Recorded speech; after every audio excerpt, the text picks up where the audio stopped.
নমস্কার সবাইকে। আজ আমি ঘরোয়া পদ্ধতিতে চটজলদি মাটন কষার একটা রেসিপি শেয়ার করব। এটি কিন্তু খেতে অসাধারণ হয় আর রান্নাটাও খুব তাড়াতাড়ি হয়ে যায়।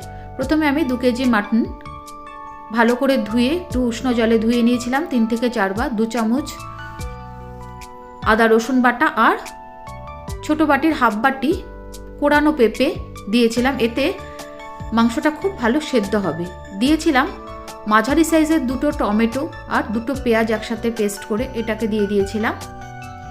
দিয়েছিলাম 1 চামচ কাশ্মীরি লঙ্কার গুঁড়ো, 1 চামচ হলুদ গুঁড়ো, 1 চামচ জিরে গুঁড়ো, বেশ খানিকটা সর্ষের তেল দিয়ে ভালো করে মাটনটাকে হাত দিয়ে মেখে নেব। এরপর এই মেখে নেওয়া মাটনটা আমি আধ ঘন্টা থেকে 40 মিনিট মতো ম্যারিনেট করে রেখে দেবো। প্রেসার কুকারে সর্ষের তেল দিয়ে ডুমো করে কেটে রাখা আলুগুলোকে লবণ আর হলুদ দিয়ে ভেজে তুলে রাখবো। ওই তেলের মধ্যেই আমি দিয়ে দেব 2টো বড় সাইজের স্লাইস করে কেটে নেওয়া পেঁয়াজটাকে দিয়ে আমি লাল করে ভেজে নেব। পেঁয়াজটা একটু লাল করে ভাজা হয়ে গেলে এর মধ্যে আমি দিয়ে দেব বড় চামচের 1 চামচ আদা রসুন বাটা, একটা মাঝারি সাইজের টমেটো স্লাইস করে কেটে নেওয়া, দিয়ে দেব 1 চামচ ঝাল লঙ্কার গুঁড়ো, 1 চামচ দিয়ে দেবো কাশ্মীরি লঙ্কার গুঁড়ো, স্বাদ অনুযায়ী লবণ। আমি কিন্তু মাংসটা ম্যারিনেট করার সময় লবণের ব্যবহার করিনি, মশলাটা কষানোর সময় আমি লবণ দেব। লবণটা কিন্তু অবশ্যই স্বাদ অনুযায়ী দেবেন। এরপর ম্যারিনেট করে রাখা মাটনটা মশলার সাথে ভালো করে মিশিয়ে নেব প্রেসার কুকারের মধ্যে। এরপর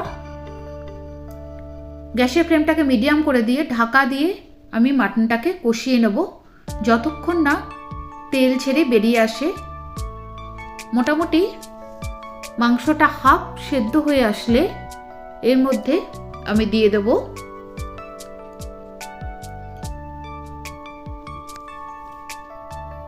1 চামচ পরিমাণ চিনি, 1 চামচ ঘি। চিনিটা দেবেন, এটাতে স্বাদটা ব্যালেন্স হয়। দেখুন কি সুন্দর মশলাটা কষানো হয়ে গেছে, মাংসের তেল ছেড়ে বেরিয়ে এসছে। 1 চামচ পরিমাণ দিয়ে দেব মিট মশলা। এরপর আমি দিয়ে দেব ভেজে রাখা আলু আর খানিকটা গরম জল। এরপর প্রেসার কুকারে ঢাকনা দিয়ে আমি 4 থেকে 5টা সিটি দিয়ে নেব।